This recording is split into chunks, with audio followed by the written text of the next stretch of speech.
Alright guys, we are about to kick off.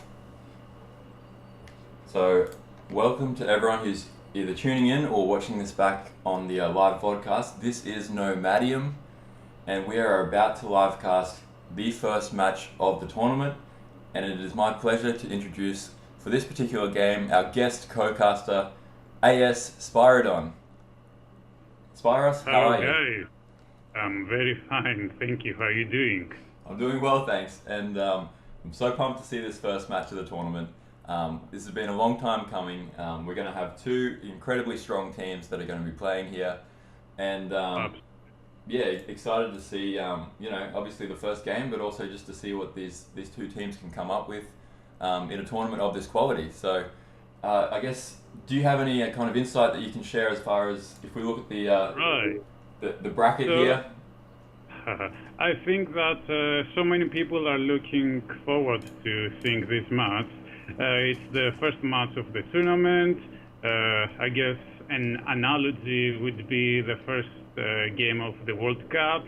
So everyone is excited. Also, usually the first match of World Cup happens to be the match where the organizer participates. And even in our case, Jatan participates, and he's one of the organizers. So I think that it's going to be a very interesting game. And many people, I think, would agree that we don't know that much about the PLA team. Yes, I agree. Exactly. I mean, PLA2. I mean, most people in the community, we know PLA. So for those who don't know, PLA is a Chinese clan. It stands for People's Liberation Army, and effectively, it's been the strongest, Asian clan or Chinese clan going many years back. And if we look at the tournament roster, essentially PLA, they've got two teams in this tournament. They've got the Team 1 and Team 2. And I mean, Team 1, it had a lot of household names that we all recognize. Anyone that's played Rise of Nations online has seen, Mouse, you've seen Timeless, you've seen all those really excellent players. But PLA2, they had so many players that were interested, they had to enter two teams. And PLA2, to be honest, I don't think anyone in the community really knows necessarily who they are. So Yeah. it's this huge X factor, and look, they could absolutely be complete average players to like the world's best that we've just happened to be playing against each other in China and not sharing their skill on Steam or on the other platforms that they can play on. So it's going to be pretty fascinating to see how this plays out. So if we look at the player list right now, you can just see that we've got the PLA2 roster. We've got King, Nor, Old Cat, Bun, JCC, White Knight Dragon, Cavalier, Qin Empire, and Shiatong. And so, do you recognize any of those players?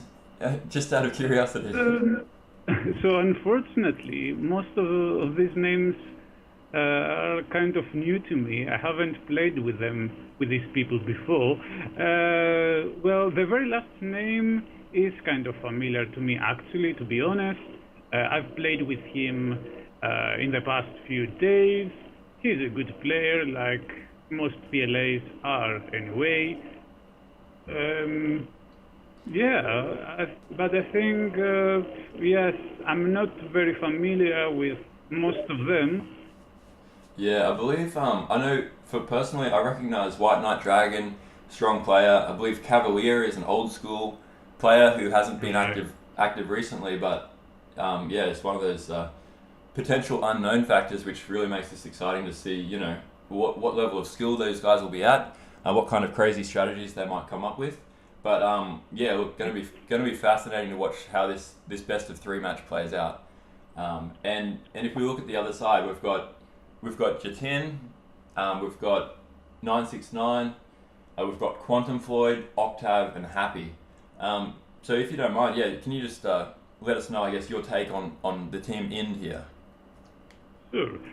So when it comes to IND, I think that these players are quite well known in our community. So let's start with Jatan. So he's one of the organizers anyway. He's an excellent player. I think that perhaps he's the best player of this team, and he's the leader of this team. He's going to lead them to a very good game. 969 is also a very good player who has recently improved even more. Quantum Floyd is from the other side of the Atlantic. Again, he's from the US, and I think that he really liked IND, and that's why he joined them for the tournament. Octave is from Romania, but currently in France. Right. I didn't know that he was that he was either French or Romanian, but yeah, that makes sense now. And yeah, I think 969. So we talked about it a bit yesterday in the pre-match tournament show, but yeah, as you said, I think Jatin is by far, obviously the leader in this case. A lot of in players that historically might play are missing. We haven't got House, we haven't got King Amaya, we haven't got Fired Sword. A lot of good players are missing. But having said that, I think Jatin, obviously helping organise this tournament, has been very keen to get the in team, get some representation, and they've put together a solid roster here. They've got Jatin obviously, but they've got 969, always a player that impresses me. He's a really, really good boomer in my opinion, and it'll be interesting to see what play style they go for, whether they go for just a typical sit back and boom and try and just out muscle them, or if they try something more aggressive or a little bit out of the box. And then you've got Octave, who's Octave's impressed me in the last few months. He's kind of come out of nowhere, I guess, but he has a very raid centric style. He likes to raid a lot with military, constantly sending units. I can't wait to see if he's going to keep that raiding kind of style up in this game, because like any game in Rise of Nations, the rares are critical, but even more than the rares, how many raids you can get off on the other team, how many rares you can kill, because every time if you can kill the other team's 3 merchants just with one set of heavy infantry, that can potentially, like in a game like Rise of Nations where the players are this good, that could potentially win the whole match for you. So yeah, I think it's going to be exciting to see. This basically a clash of the unknown Chinese players here, PLA, versus a team of IND who probably don't have a lot of chemistry playing together, but they're all really smart players, all individually good players. So yeah, it's going to be something to see this clash of cultures almost coming together. And the fact that these PLA players are unknown, I think it makes it even more interesting, because people don't really know if they are unknown and extremely good players, or if they are unknown and just inters or whatever. So I think we will find out soon. We're going to find out soon. And also speaking about Octave, I think that there are so many Romanians who play Rise of Nations. Yeah, there is. There's so many good players. There must be something they're doing in Romania in the water there that makes them really good. But you've got obviously Serge, you've got Danius, you've got Zeus, Gabriel.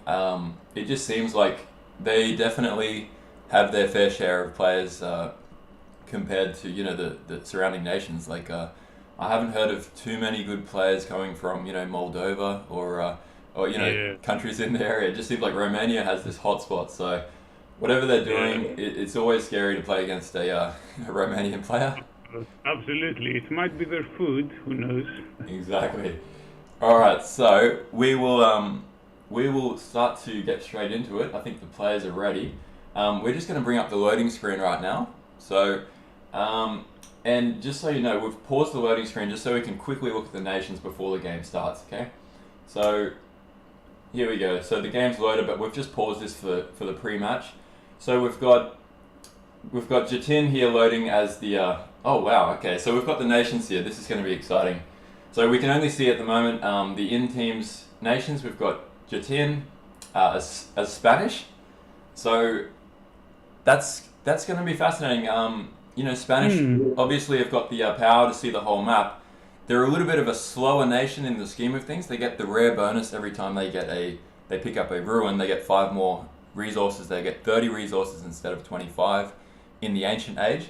But the biggest advantage is the fact that you can see the whole map, which means firstly, all the teammates can find all the rares. There's no finishing the game, you can't see diamonds, and you curse yourself because you didn't scout properly in the beginning of the game. No chance of that happening when you have Spain on your team. And I mean, aside from that, yeah, it's just very useful to be able to see the opponent's resources and the opponent's rares, because it makes it a lot easier to obviously raid them as well. So that's going to be fascinating to see. And then we've got Lakota as Octave. And so Lakota obviously is one of the craziest nations in Rise of Nations. It's fun to watch them play. They can build buildings anywhere. So we'll get into this in a moment, but yeah, it'll be an interesting dynamic. And then we've got 969 as Germans. And the map's going to be secret land map, so let's see what map spawns, but it's going to be on standard Nomad rules, and PLA's team will be revealed to us in a moment once the game loads. So without further ado, yeah, do you have any final comments, I guess, before we get stuck into I it? think that Spanish unique units should not be underestimated, because they're very good, especially versus cavalry. And Lakota, as you said, it's a very crazy nation. So it depends on the player how they decide to use Lakota, because one of the great advantages is that they can build anywhere they want. But I think that sometimes some people tend to build at some locations which are not so great, and it all comes down to the player if they know how to use how to use the special power of a nation as an advantage or as a disadvantage. Yeah, exactly right. So let's kick into it, and let's see where the players spawn, what map it is, etc., etc. I'm so pumped for this. I'm so excited. This is going to be awesome. We've got basically China versus PLA versus IND here. Chinese players versus a mix of European / you could argue that Jatin is a proud Indian living in the United States. So we've got worldwide representation from pretty much every time zone here. All right, let's do this, guys. Let's get straight into it. All right, we'll get a bit of a countdown going. So hold on. Okay. All right. Ready? Let's go, guys. 3, 2, 1. Let's go. All right. So we are in game, and we've got Jatin is green. We've got 969 as red, and we've got Octave as light blue, and they've spawned in the the bottom left side of the map, and the map is Mesa. So. Oh, an interesting map for the first game here. Mesa is definitely, up there with Watering Hole as one of the more controversial type maps. Absolutely. And do you want to share, I guess, the reason for that? Right. So every time that we have this map, I see that almost everyone says, no, not this map again. People usually are unsatisfied because it's not so easy to scout here. You might have to micro your scouts a bit more than you usually do. The path points can be completely screwed. Sometimes you want to go from place A to place B, but it takes you ages. Yeah, and you can see right now with Jatin, with green, his citizen did have to walk a fair way, but thankfully it wasn't too bad. The other guy's got a fairly good spawn. Now let's have a look at the PLA team. So we've got blue here, one citizen still coming in. We've got yellow with another one that's still walking. It looks like purple's got a relatively good spawn here, but yeah, sometimes that can make a big difference in the early game. Is that if you get a bit unlucky and you have one citizen stuck on the other side of one of these mountains, it can be frustrating. Yeah. And let's have a look at the PLA nations, because we haven't talked about them yet. but we've got purple at the top left as China. So Interesting, very nice. So PLA Nor is playing as China, and then we've got yellow here as the Koreans. So that's going to be fascinating, and then finally we've got Egyptians at the bottom right.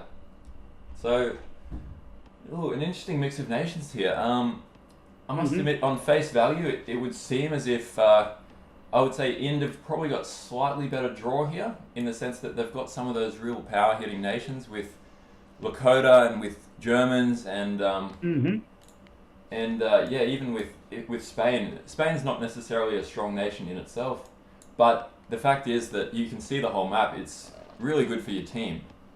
So if you combine Spain with Germans and with Lakota, that's possibly one of the best combinations, I think, and they've got to be pretty happy about those nations so far. Whereas I think sorry, you go. I think that purple should be really happy because he plays with his native nation, Chinese, right? He's Chinese and he has Chinese. Absolutely, and I'm sure he's very proud right now to be representing his country, both in real life and also in the game of Rise of Nations. Yeah. And I mean, it doesn't hurt the fact that Chinese as a nation, instant villager build makes them one of the fastest in the early game, and once they can get the rare resources going, they can build the merchants instantly as well. So it becomes really easy to spam merchants out there, try and get all those merchants as quickly as possible and get their benefits without having to wait as long as most other nations do. And so if I'm just going to remove the fog of war so that we can see everything that's going on. So if we look at the positioning of the map, essentially, I think the game was going to be dictated somewhat by these mountains here in the middle. So we've got Egypt, which is typically a nation that, it's not an aggressive nation. It's more of a boom, sit back and try and build wonders and defend type of nation. Whereas we've got Lakota here, which is, very aggressive nation, very fast economically. You can always boom a lot quicker than most nations and attack quicker. And you complement that with 969 here as red, who's got Germans and has got a good wood, spawned with good resources, good wood at the beginning. There's how much wood does he have? So that's 6 wood there, which is, I guess, that's the minimum that you'd want, which means you can get the full amount of wood. Whereas you've got Lakota has 5 wood. Egypt has up to 7. So, I mean, blue technically has more wood, but the fact that Germans and the Lakota are so close to Egypt, I think Egypt is going to find this tough, and I'll be interested to see if yellow can come down and basically, as Koreans being the best nation when it comes to being defensive, if perhaps Korea can build a city to help protect Egypt, while Egypt either goes for a wonder or sits back and booms for a bit. Yeah, one of the very tricky decisions that people have to make when they play 3 versus 3 matches is where the person in the middle builds, because sometimes one side might be doubled. If you go to the wrong person, that might lead into some problems. So let's find out where yellow is going to build.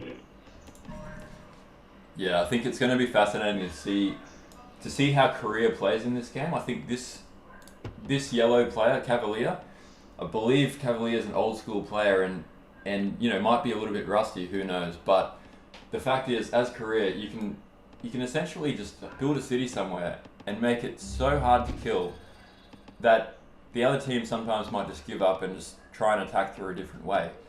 And I'm just thinking, if there's a way that Korea can build this city to somehow shield... but if you look here, you can see that Lakota's already building their first city nice and close to Thebes. Very nice. Nice and close to the capital, and that's going to be tough because, once that city's down, there's no way to build another city in between as, a bit of a buffer. So as the game gets on, it'll be interesting to see if perhaps perhaps Lakota might go for, you know, early pressure in age 2 with, you know, siege and with a standard land army and catapults and trebuchets as well. And let's, if we just look at the map through the eyes of, you know, the red team for now. So we've got, if we look at this, we've got, you know, Lakota obviously in the early game, a lot of citizens, and you look at how much map they've scouted so far. Firstly, they can see pretty much the entire map, but if we click on green here, because green is Spain, Spain can see everything. So Spain can see all the rares, and Spain knows that there's sugar right in the middle here. And for those that don't know, in Rise of Nations, sugar is one of the best rare resources you can get. Because if we look at the bonuses that you get from it, it reduces all food costs by 10%. And 10% in the scheme of things for an entire match of all food that you spend, it really adds up and it basically accelerates your whole game. But the fact is that because it's based in the middle here, behind this mountain, even though it's in the middle, it's going to be very, very hard because it's essentially protected by these mountains. It's going to be hard for IN to pressure that, because if PLA manage to scout it, they can defend that quite easily because of those choke points.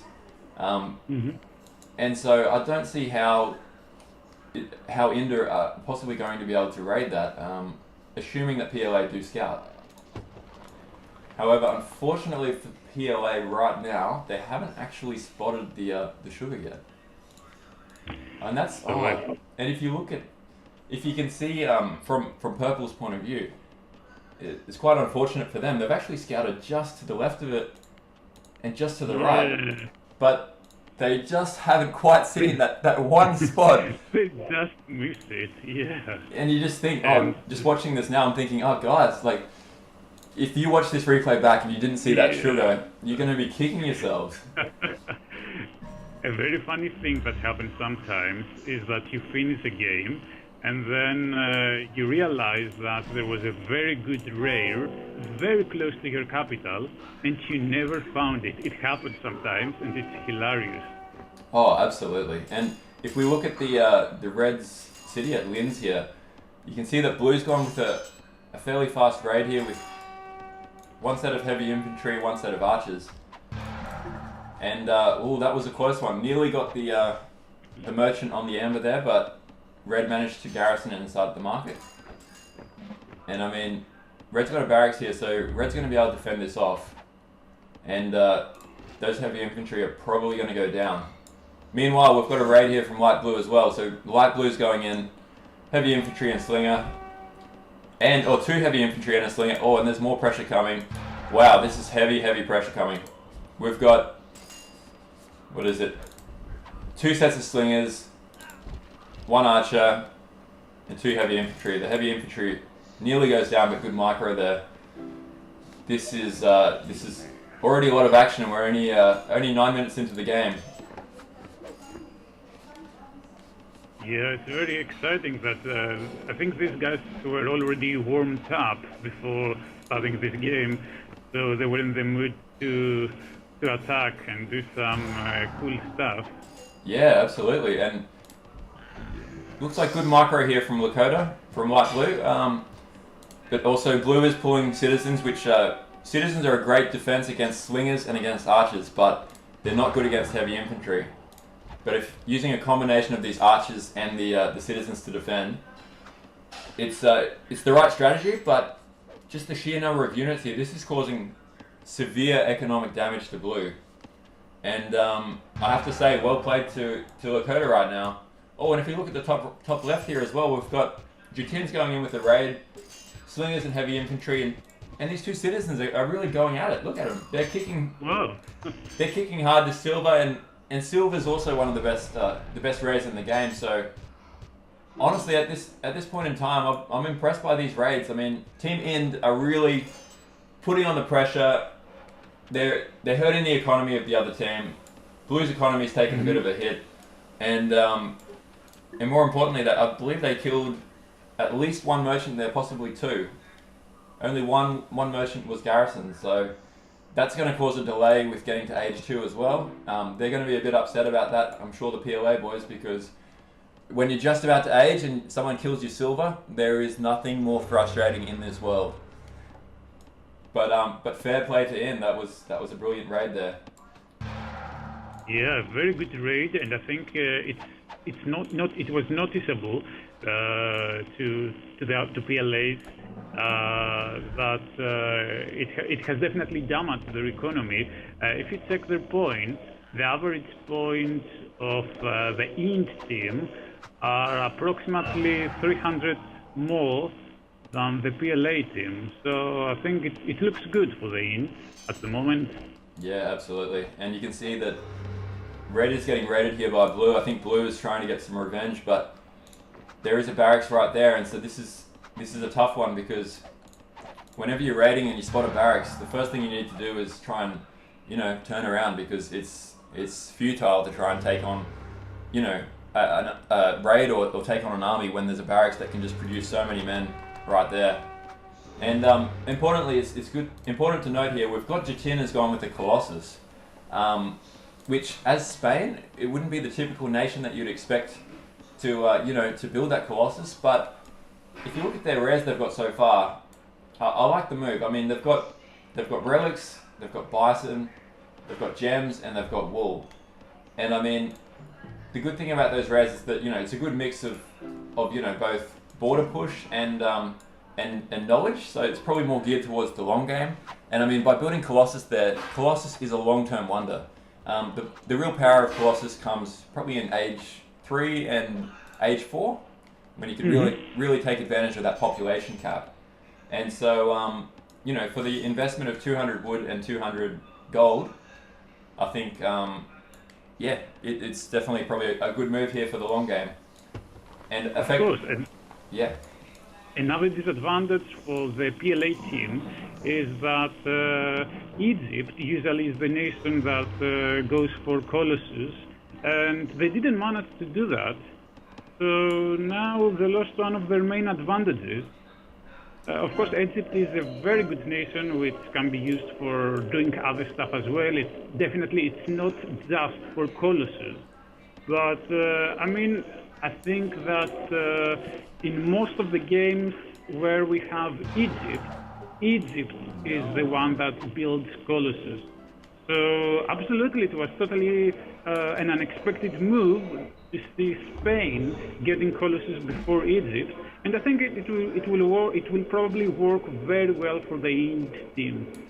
Yeah, absolutely. And I mean, if you look at this Egypt location on the map, I'm sure Egypt normally loves to go Colossus, but the issue here is that there's not really a good spot to place it. I mean, if you build a Colossus here in the back of his base, that's going to be very vulnerable, very risky, and it's just very, very hard to defend. This base is so open. I mean, Lakota can essentially raid from all directions. There's no choke point to defend. It's going to make life difficult. And I mean, important to note, we've got Despot here from Germans. 969 has gone Despot. He's got quite a nice economy going too. He's got 150 food and wood, which is the most important resources. 6 rare resources there. Germans naturally are fast. Let's look at his tech. He's gone Com 2. He's gone Com 2, guys. This is crazy. So Commerce 2 is very, very rare to go Commerce 2 on a land map like this, where you don't have fish, because it's so expensive. You need a lot of food, you need a lot of wood. And usually you can only compensate that on sea maps, because you can fish and get lots of gold and use that gold to buy food to try and catch up.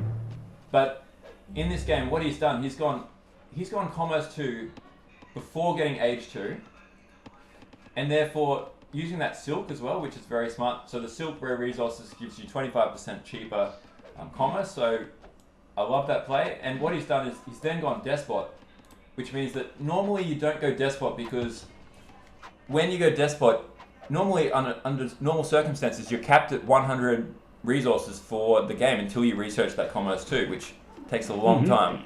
But if you go Commerce 2 before you go Despot, you get the best of both worlds, because you get 150 commerce cap, and you get cheaper units as well. And it becomes extremely difficult to defend when you're playing against someone who's got a Commerce 2 economy and got the benefits of despot. Mm-hmm. Yeah. And another thing that surprises me at the moment is I think Blue doesn't have a second city, right? Yeah, I think that is definitely surprising. And well, we can see here that there's two armies here, yellow and blue, are trying to effectively double this army of light blue. It will be interesting to see how they go here. These heavy infantry, quite vulnerable. They're going quite slow with no senator to help them rush forward. Mm-hmm. And it looks like, if we look at this game in isolation, I mean, that raid early on blue, I think it's really weakened his economy, and blue is almost stuck behind as far as technology goes. I mean, you can see that blue's basically skipped his first city, which I think is probably a good move given the circumstances, because otherwise blue's going to be very far behind. But look at blue's economy here. It's only 70 food, 70 wood. Oh, here we go, and we've got an ambush here by purple. Red does not see this coming. Red does not see this coming, and the ambush finishes. Wow, really strong play there by purple. Yeah. That was, and look, they're going to clean up all those catapults. Red couldn't see it coming until obviously the ambush finished. But yeah, that was a good play there by PLA.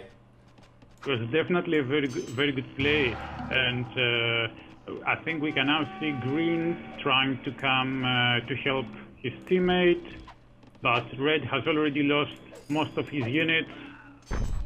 Yeah, you can see that effectively the game dynamic here. We've got Red is raiding some of Purple's units, Purple citizens, but the fact that Purple's brought his army down here, it's created an imbalance for Red, and they've effectively doubled Red's army.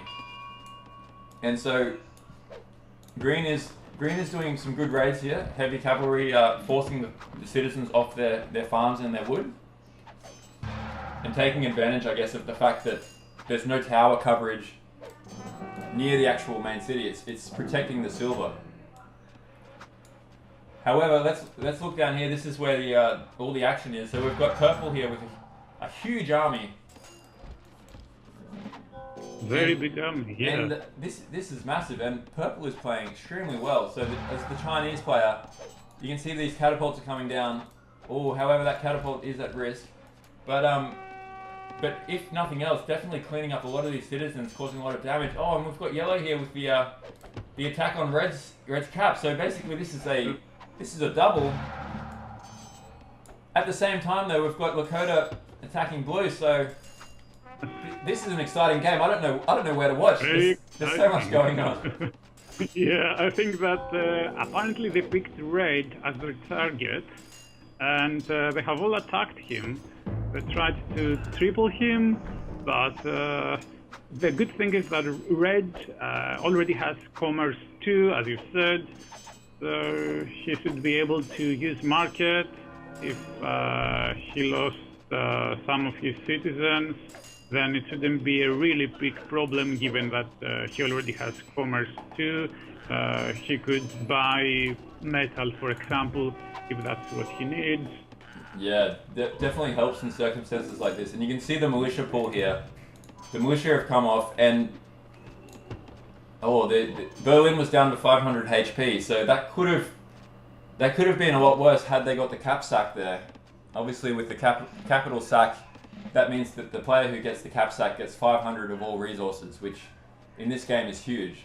But they've avoided the cap sack, and I think while that was a really good push by PLA, but unfortunately without the cap sack and losing all of their units, I guess time will tell whether that was something that might affect this game. Because I know blue was behind early on with that heavy raid by Lakota, so that might have been, one of they got together and thought, let's just go for it. And thankfully for IN, they've managed to defend that, whereas PLA are kind of licking their wounds right now. And if you look at PLA's economy, so you've got Purple here. It looks like Purple is probably playing as a despot here. Yeah, Purple is despot, so that big attack, that big army that was a big, powerful army. However, long term in this game, the economy won't be as strong as the other ones. I mean, we've got a senator here for light blue. We've got a COM2 despot for Germans, which is going to be, once his economy's back up and running, he's already at 150 again for both food and wood. It looks like German's fully recovered, and if we have a look at the for green here as well, we've got 140 food, 200 wood. Let's look at the tech.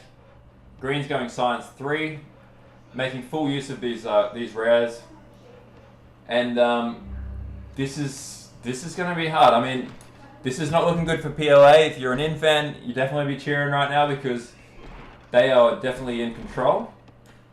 Oh, what do we have here? So we've got an attack coming up here from and pressure coming from both Lakota and from red as well. Okay, let's see how this plays out. But yeah, this is not looking so good for PLA. We've got red here starting to move into the territory of the PLA players. And it's never a good thing, I guess, when you're playing as despot, but you have to defend, because despots play best when they're always on the attack. And and the player has been defeated. Wow! that was only one city. Oh my god, that was very dramatic, but I guess expected at the same time. Obviously, the Egypt player only had one city this whole time. So unusual to only have one city, but when you only have one city and you lose it, that's game over. That's the end. That's the end. Especially 20 minutes, more than 20 minutes after the game started. I mean, you're expected to have a second city. Of course, if you are heavily rated, you might not be given the chance to do that. But 20 plus minutes after the game starts, without having a city, it's a very big risk without having a second city. Yeah, I think that was a really good match. But yeah, look, interesting on both sides. I like PLA's strategy there. I believe they probably observed the situation and thought, oh, we're up against some tough nations. Egypt's been raided early, and we need to try something here. You could see the despot, you could see the big army and the push down into the German players, cities there. But yeah, unfortunately, I guess just given the map and the choke points, it just didn't quite work out. The militia were able to help stave off that army, and I mean, it was always going to be tough. I mean, to be fair to the PLA guys, the IN guys had some good rares on this map as well. You had obsidian, you had gems, bison, amber, silk, and relics, and they managed to defend them well as well, and avoid any raids. So yeah, look, good game. I'm so pumped. First match that we've broadcasted this tournament, and it is a best of 3. So that does mean that it will be. It's not over yet for PLA. They do have a chance to come back, and yeah, we will be right back shortly. Did you have any closing words before we take a short break? Well, I think that Red did very well. So he was attacked by 3, if I remember well, and he managed to survive, to recover his economy, and then to attack Blue together with Steel and defeat them. So I'm very happy with what Red did. It's an example of a very good way to defend, rush, and then counterattack, to successfully counterattack. Because sometimes there are some people who don't really know how to counterattack or where the right moment to counterattack is. But I think that right now we saw a very good example of what's the best way to counterattack after you survive rush by multiple people. Yeah, absolutely. No, he kept his cool. He sat back, and he had a monster economy. If you look at the economy here, going that Commerce 2, using that Silk as Germans, I think was a masterstroke here. Then going Despot and obviously getting the cheaper units with the good economy was a really strong. And I mean, that triple, I believe it was a double or possibly a triple. Blue was heavily weakened by Lakota's raid early on, and you can see that in the resource graph here. Kind of struggling along, didn't get a second city. The Age 2 was delayed by at least another 1 to 2 minutes after the rest of the guys. And they were always on the back foot. You could see that IND could smell blood. They were going in for the kill. And yeah, look, obviously, yeah, the resources and the military graphs basically tell that story. And no, fair play to PLA. They did well given the circumstances, and I'm sure they'll be pumped up for game 2. So we will just have a very, very short break, 3 minutes. So anyone that's staying online, stay there. Maybe go and get a drink, get some popcorn, because we will be right back with game number 2 of IND versus PLA2. We'll be right back.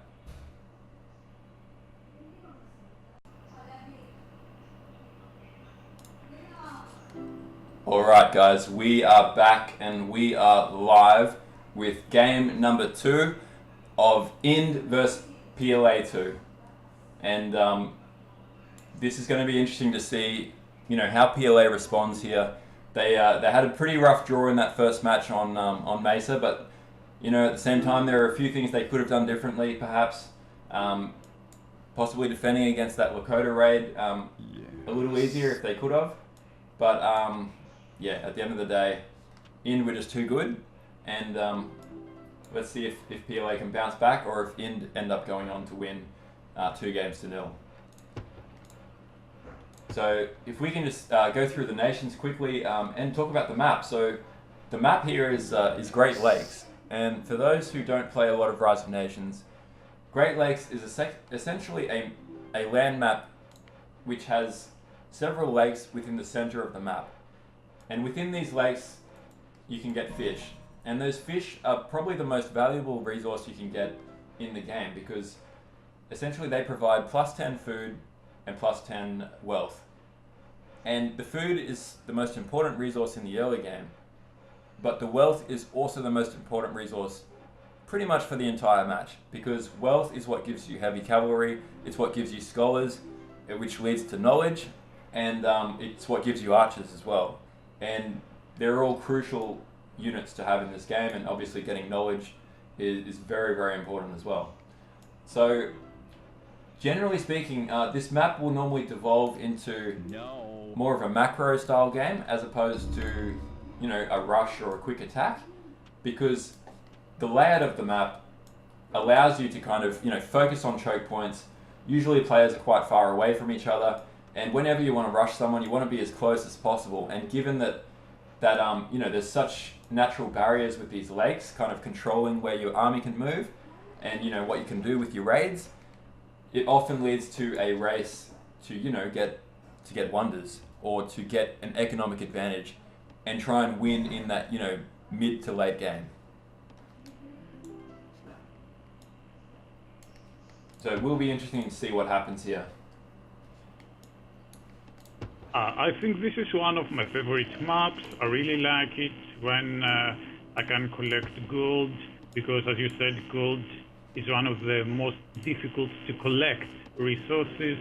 And maybe we could have a look at the nations.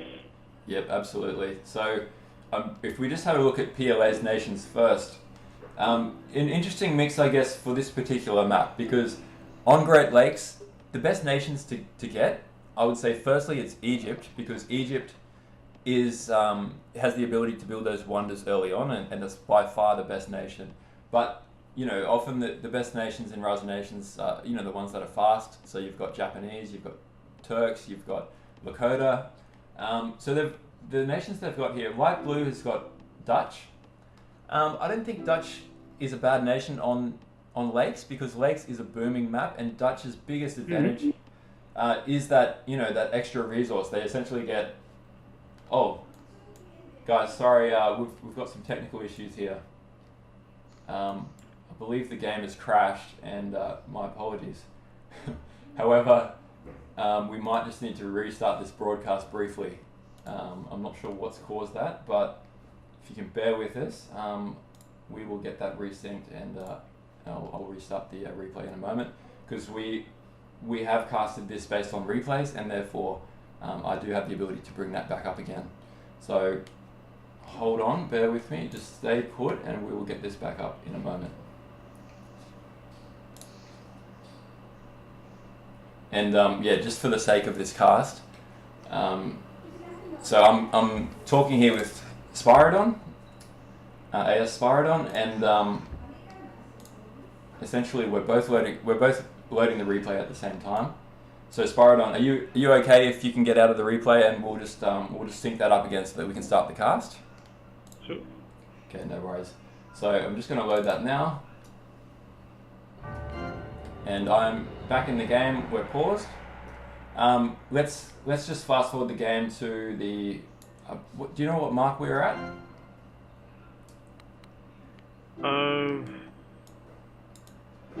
So rather, I believe we were just after the first cities had been built. So I think we were approximately at maybe 2 minutes. Okay, so let's go to 2 minutes and 30 seconds. And then we'll start from there. So just let me know when you're at 2 minutes 30, and we will get this back up and running. Yeah, I think we are ready to start. Because unfortunately, Rise of Nations, great game, but we've all experienced it. Sometimes the game does drop. I haven't seen it drop like that during a replay, which is quite surprising, but not entirely unexpected. So these things do happen, and we'll be straight back into it as soon as we can. So I think we are ready to continue. Okay, so we're at 2 minutes 30. We're going to start the broadcast again on 3, 2, 1, start. And so I guess as we were saying before, we were rudely interrupted by that technical issue there. So we've got Dutch here as light blue.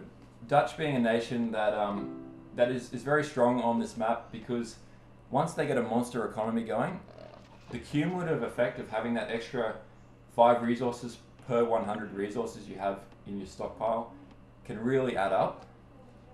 And but it's definitely not an early game nation. So, and the other advantage is the armed merchants and the armed caravans can really help try and just provide a little bit less ability for the other team to raid, especially with citizens in the early game.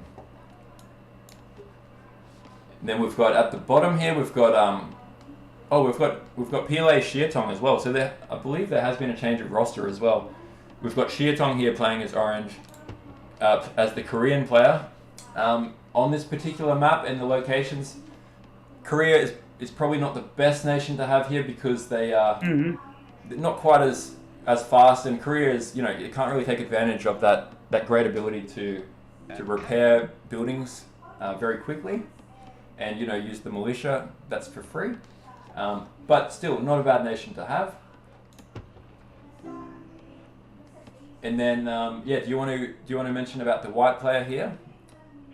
White got Spain now, and I think that maybe it's time for PLA to have their revenge, if you can say so, because IND had Spain in the previous match. Well, okay, it's not going to be a very big advantage to have Spain, but at least they can see where the rails are. Most of the rails are close to their capitals, so it won't be very helpful to them, the fact that they have Spain. However, at least White can tell his teammates where the enemy rails are, where the rails controlled by the opponent team are, so they can raid them more easily. They don't have to scout the entire map to find the rails of the opponent's team. It will be a bit helpful to them that they have Spain. And let's see how it works out. We saw how Spain was used by the IND team in the previous match. Now let's see how the PLAs will try to take advantage of the power of the Spanish. Yeah, absolutely. And I mean, I think if we look at the nations here, so just the matchup alone, we've got Dutch, Spanish, and Koreans on Great Lakes, and this is versus Greeks, Nubians, and Persians.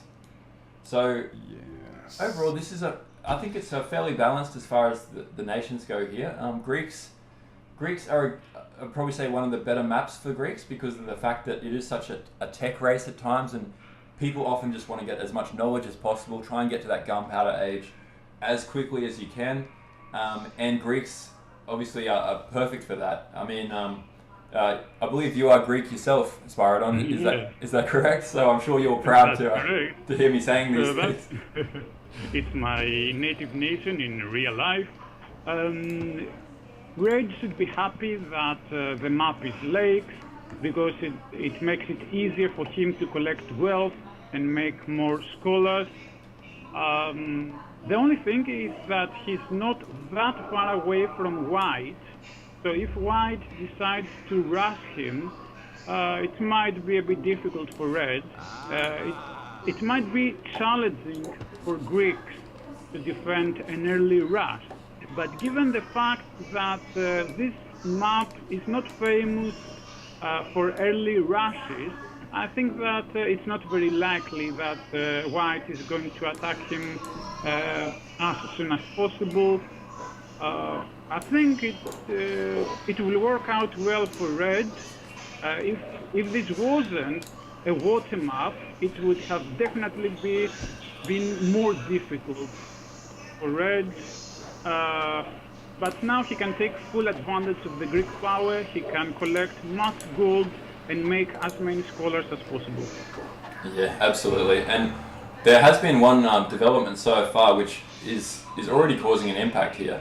So Red here as the Greek player, if you look at the map terrain, often on this map, it does come down to, who has the access to the best lakes and who can get the most fish.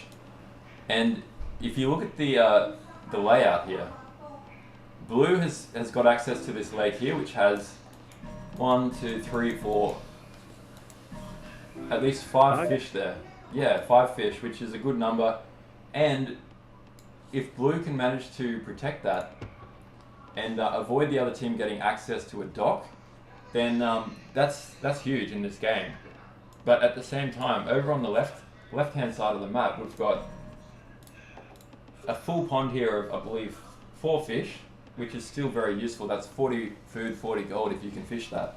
And because the player was Spain, when the bonus of Spain, for anyone who doesn't play Rise of Nations regularly, is that when they build their dock, they automatically get a free heavy ship, which means that that's a huge advantage on a map like this, because you can see White is using that to effectively stop Red from using this pond.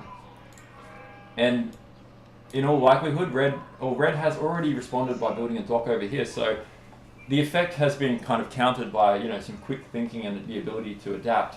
But having said that, there's only 3 fish in this pond as opposed to 4 over here, and yeah, look, that's already something that is going to affect the long game here, because how quickly you can start really has a big factor on how quickly you can get your wonders or get your economy booming, and and fish plays a big part of that in the early game. Yeah, so that Spanish ship made it more difficult for Red. A solution to that would be to send a citizen next to Blue's capital to make a dock over there, but it takes time to reach that side of the map. You don't want to delay your booming. You want to have as much gold as possible and as soon as possible. So the fact that Spain got this extra ship there and delayed Red is not the best news for J10. Yeah, I think. And I mean, if we have, oh, here we go. So 969. So purple here has got to H2, and that is a very fast H2 here. I wonder if purple is going for a wonder, which would be a fairly strong move on this map, given how hard it is. But no, purple is going for the military. So, and building a temple. So, not sure what the strategy is here. But yeah, I must admit, I was expecting maybe a rush to H2 and to build a Colossus or possibly a Hanging Gardens, but no, not at this stage. It looks like he is just looking to hang back and consider his options.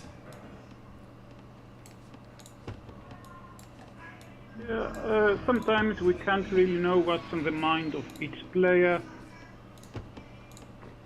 Yeah, I think, and there we go. We do see the Wonder going down here. All right. Yeah, that was it. And I think I like the play. I mean, on this map, personally think Colossus is. I mean, Colossus and Hanging Gardens are both the two best wonders you can get. Colossus is great because you can just mass a huge army in the later ages of the game, and it amplifies your wealth income from all the different fish. However, Hanging Garden is a slightly different style. You get a lot more knowledge because you can still fill up all your universities, but you can also get that additional 50 knowledge that the Hanging Gardens gives you, and also it gives you a much cheaper granary and lumber camp and smelter upgrades later on in the game. Mm-hmm. Yeah. So I think that Purple tries to have a good long game, which is not a bad idea at all, given that this map usually when you have this map, usually the game is not very short. So trying to have a very good long game is not a bad idea at all. But the only potential disadvantage is that when you do that, you might not be so fast to build your second city next to your ally. So it's possible that your ally might be doubled, and you might not be very fast to help him if the other team decides to attack him very fast. Yeah, absolutely. And an interesting move here. We can see that Red has used the silver to age up, and then once he's pressed the age button, he's actually moved it to this marble over here. So I wonder if Red is planning to use that to build a wonder at a 10% discount, which would be a really handy move and really smart play if that is his focus here. Because the marble rare resource gives you plus 10 wood, plus 10 metal, but also the cost to build wonders is reduced by 10%, which is quite a big saving for one of those good wonders like Hanging Gardens or for pyramids if he chooses to go Pyra. Mm-hmm. Yeah, absolutely. And be interesting to see what PLA have done here with the choice of technology. So if you look at the rare resources they've got so far, they've got silk, which is great for commerce and getting commerce too, and they've got salt as well as peacocks. So overall, I'd say those rare resources are kind of a combination of economic and perhaps military, because salt is great for building an army, but silk is great for getting to commerce too a lot quicker, getting that booming economy much faster. Mm-hmm. But if we look at light blue here, it looks like light blue might be looking to put some pressure on here. Because there are 2 archers, a heavy infantry, and some cavalry coming out. Possibly more of a raid, but this tower going up here does look like it might be to screen out the opponent and start to siege that from a distance, which is going to force blue to respond with. Oh, here we go. The tower was actually in range of the city, which I did not realize until it started firing. So that's a huge play right there. Yeah. Blue has probably kicking himself a bit, because if Blue was able to garrison that city before that tower was built, normally that would result in the tower not being completed. But now that the tower is up, that's going to keep firing arrows and possibly reduce that city before the tower gets reduced, and just cause a headache, I guess, for the blue player. Yeah. So what we can see now, I think, is that the tower fights the city tries to destroy the tower, but it could have been better if light blue sent some more of his archers inside the tower. Yeah, I think having an archer in there will increase the garrison power of the tower, so something that he could be utilizing right now. And a good raid here going going here for the this blue heavy infantry is on a mission to kill as many merchants as possible, and that's really helping out. I mean, getting that peacocks is only going to help in the long game, especially on this map where population is often a limiting factor in the game. You can see that red here is just scouted orange, and probably has seen that there is a bit of an army brewing here, and that there might be an attack on the way. And red has responded with building a fort here, which is really going to help stymie any potential attack here from orange. You can see the siege workshop, siege factory has gone down, and there will be siege on the way. But I think red is in a good position to defend here because there's quite a big gap, quite a distance that you know, orange needs to travel to get there. And if it was possible, it would be good to see orange possibly build either another city up the front or build a castle here, just to get those troops coming out of, you know, unit producing structures a little bit faster, and really apply pressure, because it's going to be difficult to reinforce when they do need to walk from you know, quite a distance. And just as I say that, the small city is going down for orange, and yeah, great play. I think they are going to pick up this horse archer, and yeah, Koreans have great border push too. They do get free temple upgrades as long as they get to Civic 2. Yeah, so that will definitely be helpful for orange, because having to have the skills to attack and capture the city of an enemy player is definitely useful, but you also need to have a good supply chain. You need to be able to replenish your troops as soon as possible. The defender has a natural advantage in such situations, because most of the times their bases are next to the city, so it's easier for them to replenish any troops that they lose. So in order to counter that, the attacker must have a good supply chain. It should be kind of easy to send new troops to reach their destination fast, without having to go through heavily defended cities or attrition. And I think that orange has done a good job. He tried to get as close to red as possible before he tries to attack him, and that's what he's doing right now. Yeah, absolutely. And I mean, while this has been going on, white has been getting some really good raids on those rare resources, critically getting this relics at the top left. And the relics is a big factor, but here we go. We've got two armies here on the left hand side. It looks like a double here on the city of Byzantium, and it'll be interesting to see what purple does to respond here, because it looks like purple should be helping out to help defend red, but purple is kind of on the other side of the map here. Got the Colossus, but no real units on the map, and so this is going to come down to, can red defend here? And look, the city does go down. That is captured. The fort is there, but if the Korean player can kill that fort with the siege, oh, and here we go. And the reason purple can't help is because purple's units are set up at the bottom right here. He has got the siege workshop. He has got the stable there building elephants.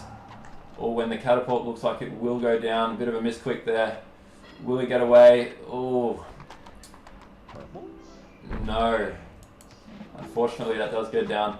And this is not looking good for the IND team right now, but if you're a PLA supporter, this is looking fantastic, because this double has captured the city, and this fort looks like, unless an army can come soon, it's probably going to go down as well. It looks very good for PLA. I can totally understand that purple tries to boom and to build up his economy. Perhaps he wants to go to age 4 as soon as possible and be very strong. that red must be supported one way or another. It will not be very easy for red to defend 1 versus 2 for many more minutes, I suppose. Yeah, and if we have a look at the resources of each team right now, so if red can hold on here, the game is definitely still in the balance because it's going to be tough to stop this army. But if you look at it, red's already got science 3. They're taking full advantage of those rares they've got. They've got papyrus, which makes science research a lot cheaper. And if you compare the two players, so we've got red obviously on the back foot with the city, but technology is superior. If you go to orange, if you look at orange's library, orange is just getting age 3 right now. And as far as the economy and the knowledge income goes, orange is far behind. So for PLA to come out on top, they really need to continue this push and really try and inflict a mortal wound on red before those guys can stabilize and use their economies and their knowledge and potentially age 4 to their advantage. You can see there's a skirmish at the bottom right here between blue and white blue. Looks like relatively even armies here, and I don't expect that one will come out on the top here because it's a fairly balanced set of units. However, blue is probably getting the better trade here, and there are a few elephants here from purple helping to support. So, will be interesting to see how this plays out. So purple has decided to help blue, but also, he tries to help red as well. So that's an interesting move. It's 1.3 in one side and 1.7, we could say, at the other side. Yeah, and you can 1.7 number of players. You can see at the light blue here. I must admit that the micro is not the best because the crossbowmen are exposed there at the front of the city. In hindsight, perhaps behind the city would have been a better location there, but a lot of units lost, probably for no real reason there. And you can see that purple and blue are taking full advantage. They've just captured the city now, and yeah, light blue is definitely looking like they'll be on the back foot here. Mm-hmm. Meanwhile, at the top left, we do have white and orange continuing to attack, and red does look like red's managed to stabilize, but the economy is back up and running. There's a good economy there for red,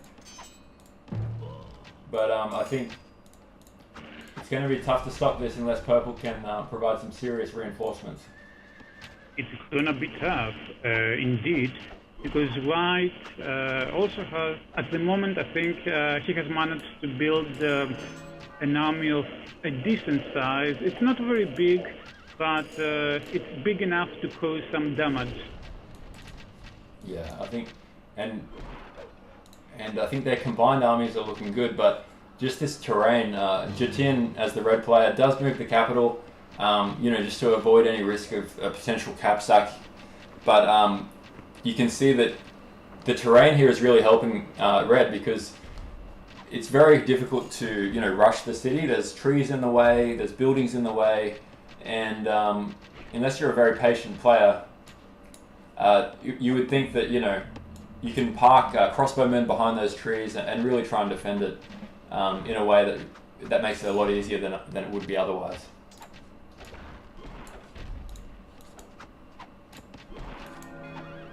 And we do see light blue at the bottom right here. Has a decent army here, just trying to pick off units where he can. But blue's army is looks like it's much bigger at this point, and light blue does look like it is kind of like just trying to defend as best as possible and slow down the attack, and allow the teammates on the other side to hopefully push red here. Yeah, absolutely. And blue is also supported by a few extra purple units, which makes it even more difficult for teal. And I think one factor that that is worth pointing out here is that if you look at the rare resources for the team, for Team IND, they've only got one rare resource at the moment, which is the relics. Every single other rare resource, for the most part, looks like it's been raided. So, Yeah. excellent raiding by PLA here. Oh, and PLA do take down the city of Reds. And there is a huge army here. However, I think this is fairly evenly balanced here. You've got some elephants which are tough to kill, but once Orange brings his army up, this is going to be interesting. I mean, White has a huge army here, and if Orange can supplement that, that's going to cause trouble for IND. White has a lot of archers, so the archers can try to deal with the elephants. Nevertheless, Purple has so many elephants, I think, right? Yeah, Purple absolutely does. And I mean, elephants are just so annoying to play against. They've just got so much HP. Yeah. 180 health per elephant. And you can see that these heavy infantry are the Persian special units who can throw basically ranged heavy infantry. Are really helping kind of push back this attack. And it looks like that has been beaten. So IND have defended well. And you have to say that... Very good defense. Yeah, those elephants have really turned the tide there. Yes. Right now it looks like, I think now they have more army than the PLAs at this side of the map. Yeah, I believe so. And I mean, you're really starting to see the effect of that Colossus coming in now, because Purple's able to basically build units on both sides, helping out Blue with the attack on Light Blue's base, but also, you know, helping defend there with those elephants and starting to get a decent army going here as well. Mm-hmm. And the biggest thing is, I believe we're going to see Red probably progress to Gunpowder Age soon. I mean, currently at 660 knowledge, and only needs to get to 900. So that's going to be something to look out for, is that once that Gunpowder Age hits, it's definitely going to put White and Orange again on the back foot. Definitely, I think it will increase their chances to attack actually and cause some serious damage, because the way that Orange and White played, I think that their decision was to try to rush to attack as soon as possible before Red managed to go to age 4. They got the cap sack, they got some extra resources, but they lost so many units. So I think that now Purple and Red have a great opportunity to come back as soon as they reach age 4. Maybe they will have the advantage at that side of the map. Yeah, absolutely. And while you were talking just then, we could see a great hold there by Light Blue. You know, pulling the militia and basically repelling Blue's bigger army there. And so it looks like on the bottom right, that battle will continue for some time. It's fairly evenly matched, despite the movements.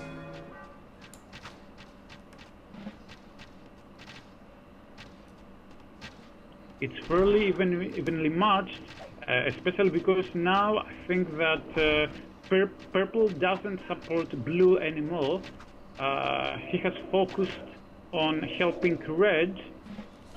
So this extra few Purple units that used to support Blue's army, now they don't exist anymore. So it makes it slightly easier for Teal, for Light Blue to defend. Yeah, it does look like it's slightly easier. And geez, this is going to be close. Yeah, I think. Oh, there we go. We've got the Gunpowder Age from 969 as well. So as the Colossus player, that's going to be a huge impact on the game. Once these elephants get upgraded, they're going to have cannons on top of them. And if you've ever seen an elephant with a cannon on top, I mean, that's a scary prospect to play against because it's not something that I would like to fight if I was in the medieval ages.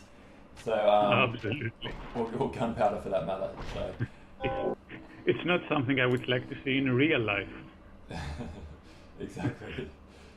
So yeah, it'd be interesting to see once these upgrades go through. If white and orange can hold here, or if this might be, you know, too big of an army to come up against. Mm-hmm. I have to give PLA credit though. Excellent raiding. They've managed to raid pretty much every single raid resource that IND have had here. And meanwhile, they've got you know, 6 rare resources of their own. You know, silk, dye, salt, furs, cotton, and diamonds. So that's helping to kind of make up for the fact that they don't have those wonders of being, you know, the Colossus and the pyramids, versus only just the one hanging gardens here from white. Yeah, they did an excellent job to raid the race of the opponent's team. So I think that nothing has been decided yet. We don't know what's going to happen. Yeah, I think this is going to be yeah, a long. It looks like it's almost like you know, the trenches are drawn at the moment, and there's a bit of siege on both sides, but excellent defensive play here. You've got the entrenched from the armies of white and orange. They know that they don't want to fight while it's in, you know, gunpowder age. They want to wait until they get that same age so that they can upgrade their units, and they're not, you know, basically, you know, any pikemen or medieval type units wouldn't want to come up against guns. It's common sense. So it would make sense for these guys to wait, and it looks like that's what they're trying to do. Just sit back, defend, don't do anything too rash, wait till they get that upgrade in. You can see that the gunpowder age is getting close now. 70% research for white, and similarly orange isn't too far away either. So this game could, yeah, once they get their upgrades, this could go on for quite some time. Yes. Games in this map tend to be long games. Unless one team decides that they want to give up and resign, I think that we will see some interesting things in the next few minutes. Yeah, exactly. And yeah, from an army point of view, you can just see all these production buildings are centered around this. This is almost like the front line of this whole game. You've got huge armies here. You've got spies from Cavalier as well. By the looks of it, it looks like Cavalier is perhaps one of their best players on their team. I didn't know him too well, but he obviously looks like he knows what he's doing. And Shiatong, PLA Shears, you know, playing well. Big army there as well. And just, you know, they're just waiting to you know, get that gunpowder research in place, get those units upgraded. Looks like there is population limit here for white as well. And if you look at the populations, you've got, you know, 100 versus 120, 130. So PLA definitely with the smaller army, but defensively a superior position with the entrenched and with the castle there. Mm-hmm. Now it's where Colossus becomes so important, because purple can make more and more units. Yeah, his pop limit is much better than any other player. Yeah, absolutely, and you can see that yeah, blue and light blue here continuing to be fairly even. Blue's just got gunpowder age, but light blue is researching that at about 20% right now. So this is really going to come down to, you know, firstly, who can win the front line here, and then secondly, who can do damage behind the enemy lines. So we've got guerrilla warfare here. We've got red with some good raids here with the Greek heavy cavalry. Greek heavy cavalry is some of the strongest strongest units in the game, and extremely hard to deal with. And they will eventually die, but from the attrition, but they're probably going to kill a lot of rares in the meantime. Yeah, absolutely. At this point, I think it's important to state that the IND team is approximately 1,000 points ahead, which might be an indication that they're not in a bad position at all. They have Colossus, they try to attack orange and white. Yeah, you can see there's a bit of back and forth here at the top left, but Purple's army was exposed for a second there, but quickly retreated when they saw that, when Purple saw that, you know, White has a big army now, gunpowder age, of course. And did I just see a cannon shoot down a ship? That was a good shot. It was a good shot. You don't see that every day. Oh, red with some excellent raids here. This is critical. If you look at the resources for White, wood income of only 84 after that raid, which, you know, is huge. That's the kind of things that you need to do to get the upper hand here. And you can see that red is starting to expand a little bit with the army, going into the middle of the map here, looking to you know, harass this mine and you know, cause economic damage there. And you can see that White and Orange are a bit stuck. Their armies are right over the left-hand side. They can't really move around because this lake is in the way. And it's going to be a bit awkward, I guess, for White to defend this. Yeah, absolutely. And even though it's just Purple over there to defend Athens, but they already have a tower, a fortress, a castle, so he can defend for some time. And these elephants are also very difficult to be killed. I think that Purple currently doesn't have any serious problems to defend Athens from these PLAs. And in the meanwhile, Red tries to damage the economy of White. Look at those elephants. Those elephants, as I said, you've got the cannons on top, you've got the pikes out the front. Just too much for Orange there, and I think Purple knows it, forcing White to come back.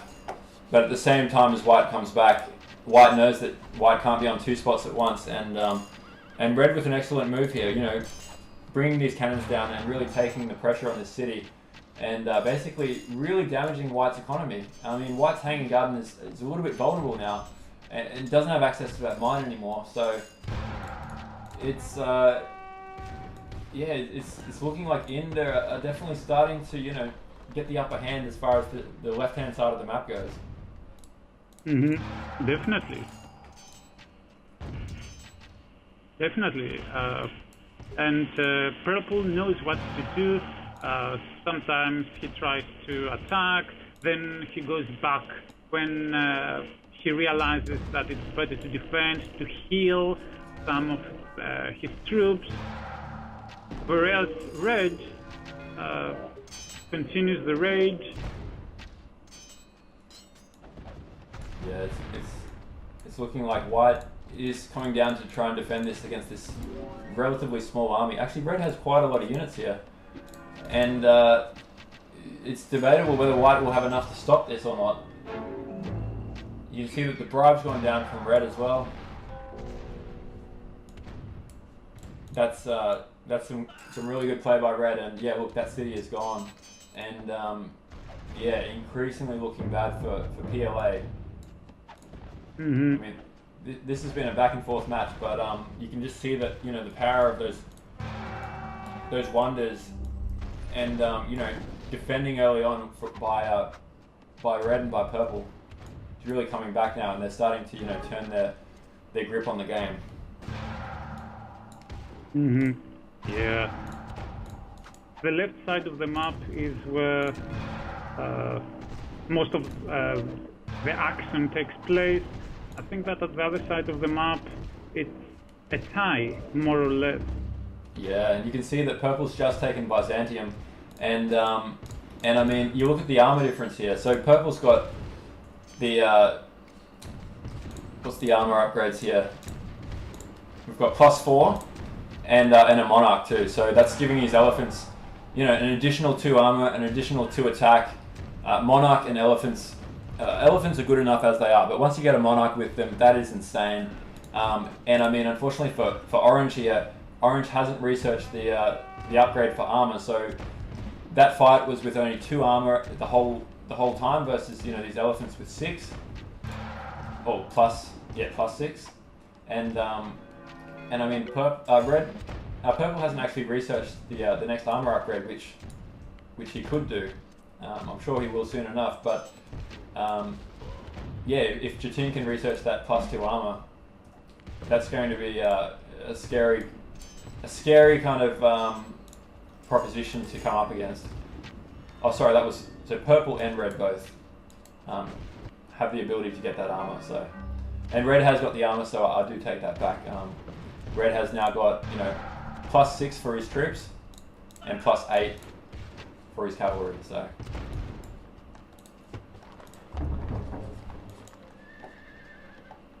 Yeah, I think that it doesn't look very good for orange and white. They already lost Byzantium. It was the city that they had successfully captured some time ago. They spent lots of resources to capture that city, and now they're on the defense. Yeah, it's looking like IND have definitely got the upper hand. They've got the armor advantage. They've got the you know, unit advantage. Let's say resources, technology. It's going to be a huge comeback for PLA to regroup and try and figure out a way back into this match. One thing I would like to see, and you can see it's very smart by Orange here, by PLA Sheer, building spies. So when you're up against a bigger army like this, and especially one with elephants, the best unit you can build, the best value for money is to build those spies, because if you can get those spies to, you know, hide behind your city, and as the elephants come in, you can bribe them all perfectly. Sometimes, you know, if you can bribe 5 or 6 elephants, you almost don't really need an army yourself, because their army becomes yours, and that can perhaps change the tide of an entire game. So backs up against the wall here, but yeah, I like the move there to build spies. Yeah, and maybe let's see if Purple decides to use some scouts to counter the spies. I think I have the impression that Purple has quite a few scouts already. Yeah, you can see there are 3 scouts within his army, so obviously very aware that there is a threat of those spies there, and depending on whether Purple can micro those scouts and, you know, try and preempt, I guess, the bribes coming in. It'll be interesting to see. There's three spies here now, and, you know, this does look like PLA need to hold here if they're going to have any chance of winning, and so this could potentially decide the entire match. And red does go in there here, so we are seeing the engagement. They're slowly easing in. I like PLA's position. They've got a good funnel going on. The elephant's sitting at the front and getting gunned down fairly easily, and the bribes are going down. Oh, and on both sides. So we do see the bribes going down, and a couple of spies are getting killed by those scouts too. So an interesting fight. This has been a good hold by PLA so far. I'm impressed. Really hard to try. It does look like red and purple had much bigger armies coming into this engagement, but it looks like PLA is getting good efficiency, I guess, for their defense. But apparently they spent some time to micro the unit. Yeah, you can see both teams just going hard as far as trying to spam as many units as they can. PLA putting up a great fight, but it is starting to look like they do not have enough to hold this. There's just too many units from purple, too many units from red. The IND team are coming down with so many troops. the armor advantage surely is taking effect here as well. I mean, orange still only with 2 armor, and you've got red with 6. I mean, that's massive just in itself, and I think that's probably what has led to, you know, to the team in taking that particular fighter and capturing this city. Yes, armor is very important in this game. Absolutely.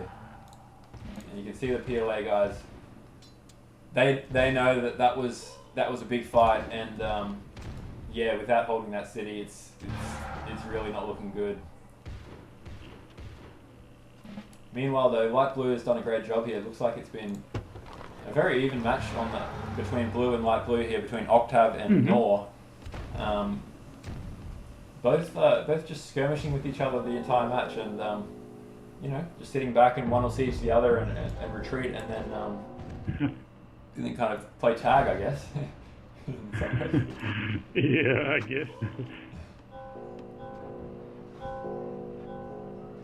But the real factor here as well is that we do see purple building the Versailles, and that's a real sign that, you know, purple and red are both in age 5. They're in Enlightenment age, and they've just got that technology advantage that there's almost no way to come back against that, given the position that that orange and red Cavalier and Shear are in at the moment. They're up against a bigger army with better technology and probably better wonders, I'd say, as well. And especially once that Versailles finishes, because Versailles does give, you know, it gives healing towards your supply depots and healing towards your monarch. And because purple has a monarch, effectively it means that his entire army will constantly be healed, no matter where the army is, even if it's in enemy territory. And that's extremely scary thing to play against. A very good combination to have monarchy and Versailles. That's why I think they're going to be unstoppable at that side of the map. I think, yeah, it looks very bad for PLA right now. Well, they might have a chance if they try to damage blue to take some of his cities. If Teal manages to gain the upper hand, but he will have to be very fast, because I don't think that orange and white can last for much longer. Yeah, this is not looking good. I mean, White is trying to do his best to defend this, but in the absence of a bigger army, there's just not enough units here. Purple with the Colossus, and now with the Versailles, you can see, look at that green, look at those units. So they're all healing up here as a result of that Versailles mixed with the Monarch, and that is, if it just became hard for them, that's made it even harder. All these purple units are starting to get their health back now, and 969 is really rolling this army forward.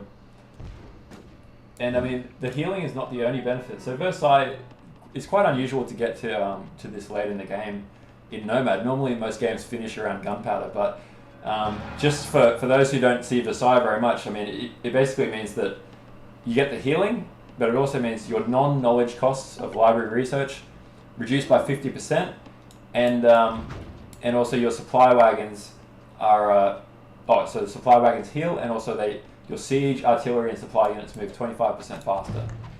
So it's got benefits aside from the healing, but the healing is the definitely the main benefit there. And you can see, and this is not looking good for Madrid. You can see that Madrid is getting shot by cannons. Actually, yeah. And yeah, the cannons are coming in.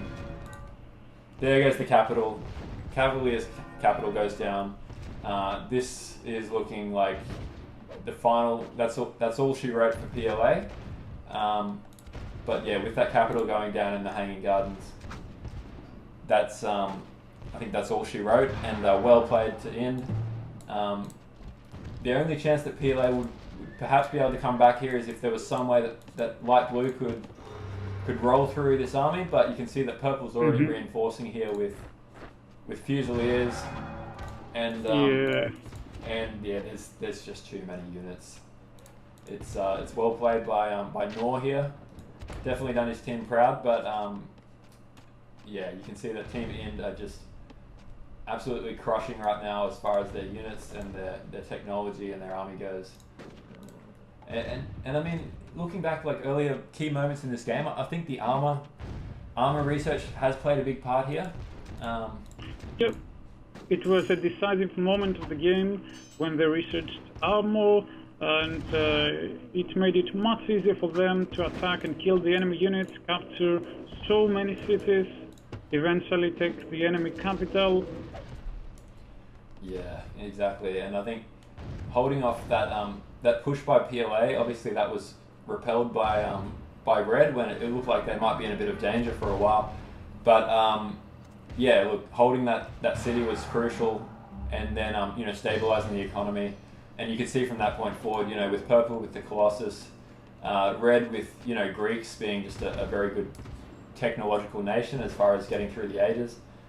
They've kind of, you know, played the long game here and managed to hold and then just out tech PLA with both the armor and with the units. Mm-hmm. And you can see that yeah, this is definitely looking like for anyone that might watch, you know, sports like American football, the NFL, there's a term called garbage time, and what that refers to, I guess, is, you know, in those last you know 5-10 minutes of a game where it's pretty much over, but it's not quite over yet, and but you know, it's going to be extremely hard. It would be the upset of the year, perhaps the upset of the entire history of Ron if PLA can come back from this. Yeah, it's not very likely, and even though Teal is doing pretty well, but yes, I don't think he will manage to take Blue's capital before his teammates are utterly destroyed. Yeah, it will be too much to do. And we see that White has just been eliminated. The second city was captured, and White didn't have another city. So this is definitely, you could confidently say that this is looking like it's over. PLA guys not willing to, you know, give up yet. That's their fighting spirit. I think they want to, you know, play on until there's absolutely 0% chance they can win. They're still holding on hope, but one player eliminated now, and you can see that fighting spirit here. But this is definitely. I expect they'll tap out soon and probably call it GG. Yeah. Well, maybe their motto is never give up, never surrender, I guess. I think so, and absolutely. And I mean, you know, this is such an awesome opportunity for all the teams to play, and yeah, you're not going to have these opportunities very often. You know, playing in a tournament with players like this. And so I say, you know, make the most of it. You can see that Light Blue is enjoying himself. He's done well. He's actually taken back that city there of Moyden. So if Light Blue had a bit more time, perhaps there would have been a chance to, you know, go on and, you know, swing the tide and perhaps defeat Octav here, who's playing as the Blue. But yeah, even if Light Blue is able to take this city, the reality is there's just too big of an army here coming in the back, and yeah, as they come around eventually, his capital will be exposed. The Senate hasn't been deleted, so the Senate can't be moved. There is the Forbidden City there, which is going to certainly go down as well once they do find that. You can see that some the barracks are going up desperately for Orange to try and hold on here, and, you know, buy his teammates some time, because they do know that, you know, if Light Blue can somehow, yeah, get more time here, it looks like Light Blue is winning this side. But now that Purple is you know, helping to defend, it's almost like a 2v1. Yeah. And it's always an awkward situation if you win your side, but your teammates lose. yeah, it's always a weird feeling. Yeah, absolutely, and yeah, it can be a bit frustrating sometimes for the player that does win their side and feels like it was all for nothing. But that's sometimes that's Rise of Nations, and the team that can defeat their side quicker gets the momentum, and sometimes the game can kind of steamroll, I guess, from there. Yeah. We've got Light Blue here doing a great job. Are there enough units here from Blue? There's a lot of decoys there. And not sure if Light Blue can seal those decoys or not. A lot of Camel Corps, which you don't see too much, but Camel Corps are a Enlightenment Age Nubian special unit. The Nubian unique ranged cavalry unit, and I haven't seen them in play very much before, so this is quite cool to see those units that you don't often see because the game has gone so far into it. I definitely agree, and he has so many of these. I think that purple and red are after orange. Orange is capital. Yeah, purple and red are firing that, so that's almost down to half health now. Looks like Soul is going to go down, and yeah, no amount of repairing is going to save Soul there. There's just way too many armies, way too many units, and to make it even worse for them, you've got purple with the Versailles constantly healing his units. And yeah, under other circumstances, this would be a very tough army to defeat. But for the PLA guys, they essentially are just trying to delay the inevitable.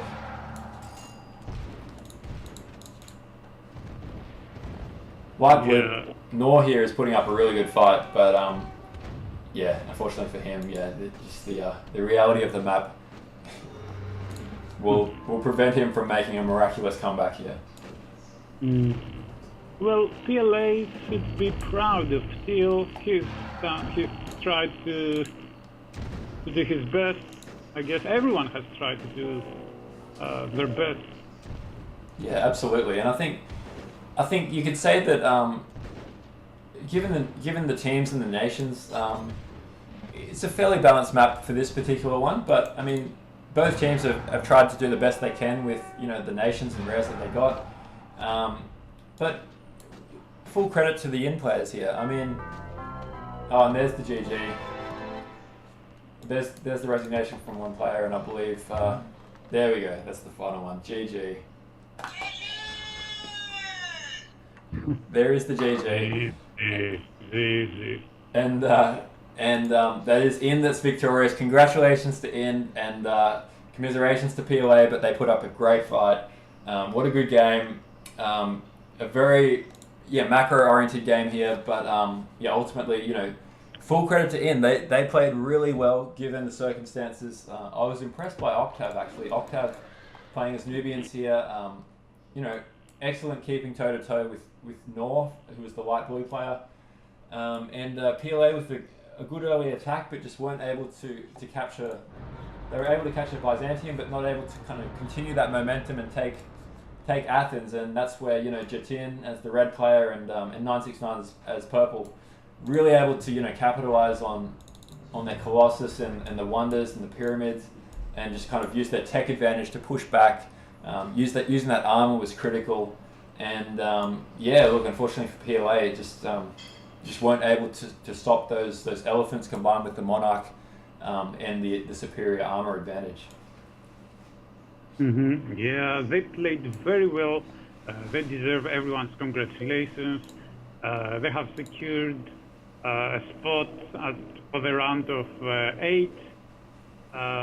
What we know at the moment is that PLA should be proud of what they did, but that's it. It's the end. It was the first game of the tournament. There are so many more interesting games coming up. This game, for this game, we didn't know much about the PLAs, so it was very unpredictable. But there were so many interesting moments here. We even had the opportunity to see some of the units that are not commonly used in other games. I think I really enjoyed these two games. Yeah, absolutely, and I mean, this is a real statement from IND too. Coming into the pre-match tournament show, we talked about IND, and their roster was put together quite quickly, and there was some uncertainty, I guess, about how well they would go as a team together. And I think that's the way the game's played out. It's kind of worked out in the same sense that they're individually great players, but they showed that they can play together as a team as well. Communicating well. Perhaps the defense of the rares was perhaps an area that they could improve on, but that was exceptional rating by PLA, constantly killing all the different rare resources. They were down to only one rare resource at a point there, but yeah, ultimately well played, and just sat back and waited for that take advantage, and fair play to them. So that will mean that I believe the next game that PLA may face would be, let's quickly bring that up now. So I'm just looking at the brackets, and hold on. So I believe from memory it is versus IND. IND will play against either EL or AS Underground. So that's going to be a good game. While I've got you on the line, Spiridon, obviously yourself, you obviously are the either the, I guess, would you say the leader or one of the captains, I guess, of AS. Mm-hmm. And we do have, there's a couple of games coming up which will involve either your team or AS Underground, which is the second team for AS. Do you have any prediction, I guess, or any thoughts on what we can expect for AS versus EL? Well, I think that some of the games are very unpredictable. Some of the games, but for some of them we can make some pretty accurate predictions. With regards to this game, AS Underground versus EL, I think that it is very well known that EL is a very good team. They have some excellent players. In addition to that, many people expect that apparently it will be them, the ones who will win this tournament. Of course, AS Underground are some good players as well. The team consists of some decent players.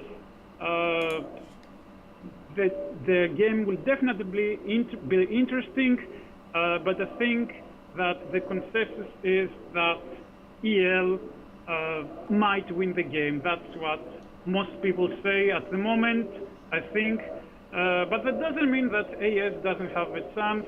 This game is very unpredictable per se. Rares mean a lot. What nations you have, the terrain, the decisions that will be made by each player. Also, if it's 3 versus 3, you never know if one of the players will be kind of isolated from the other two. There's always the possibility that he might be doubled, and I think that you never know what might happen. What might happen in a Rise of Nations game. So yes, I agree that the most likely outcome is that EL could win the game, but nothing is certain until we see the actual game. Absolutely, and we've got, so basically, IND will progress to the next round here over PLA2. They will meet the winner of EL versus AS Underground in the next round. And then if we look at the rest of the bracket here, some other really good matches coming up in the round of 16, which will be, cast and uploaded in due course. Please, if you do enjoy watching this and you'd like to support the tournament, please go to the tournament website, search in Google for Nomadium tournament, and it will be the first link that comes up. And you can see that on this site for the tournament, we do have a prize pool here. There's a GoFundMe page which you can use to donate. 100% of the proceeds will go towards the prize pool. So if you'd like to support, any amount would be great there. That would be much appreciated.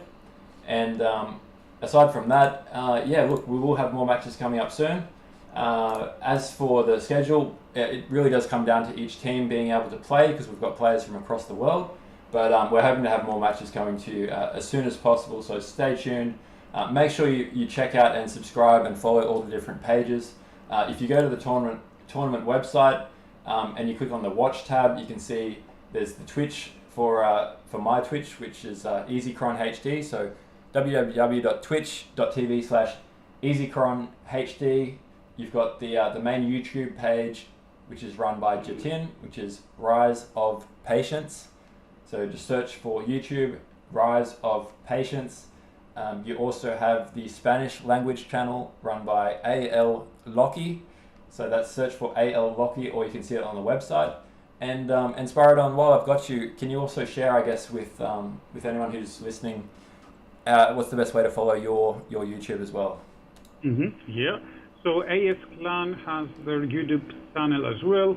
So if you search for YouTube AS Clan, I think it will be easy to find us guys, and you can subscribe. And all the remaining YouTube channels that have just been mentioned. Yeah, and lots of videos there. So absolutely follow AS Clan as well on YouTube. Make sure you share this video in this tournament with anyone you know that might be interested. Maybe you've got friends that used to play Rise of Nations 10 years ago and they just haven't seen it since then. We're all trying to grow the scene as much as possible, and it's through exposure, through tournaments like this that makes it happen. But aside from that though, no, it's been great casting you with this Spiridon, so thank you for dialing in and joining me for this cast. It's been a pleasure. Yeah, it's been great, and I look forward to seeing the tournament progress. And stay tuned to this Twitch and to YouTube and to the Facebook page, as we bring you more action from Nomadium 1. So thank you for tuning in, everyone, and we will speak to you soon. Thank you very much, guys. Thanks. This is Kron and Spiridon out. Peace, guys. Thanks. Bye. Cheers.